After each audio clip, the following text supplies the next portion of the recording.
Electricity நாம் உருவாக்கிறது இல்லை, கண்டுபிடிச்சது. அதுவும் 2000 வருடங்களுக்கு முன்னாடியே. 600ல ஒரு கிரேக்க சிந்தனையாளர் அம்பர் கல்லை உரசும் போது சிறிய ஸ்பார்க்ஸ் வந்தது கவனிச்சார். இதுதான் ஸ்டாட்டிக் எலக்ட்ரிசிட்டி. 600ல ஒரு விஞ்ஞானி இதுக்கு பெயர் வைச்சார். அப்பதான் இந்த சக்தி ஆராய்ச்சி ஆரம்பமாச்சு. 1752ல ஒரு காற்று மழை நாள்ல பட்டம் பறக்க விட்டு ஒரு மனிதர் ஏன்னு ப்ரூவ் பண்ணினார். 800ல முதல் பேட்டரி உருவானது. இப்ப எலக்ட்ரிசிட்டி தொடர்ந்து ஃப்ளோ ஆகஸ்ட் முடியும்.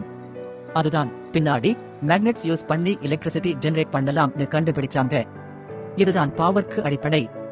இன்று நம்மள இருந்து சிட்டி வரை எல்லாத்தையும் இயக்குறது இதே எலக்ட்ரிசிட்டி தான். சிக்னல் ஆரம்பிச்சது உலகத்தையே பவர் பண்ணுது.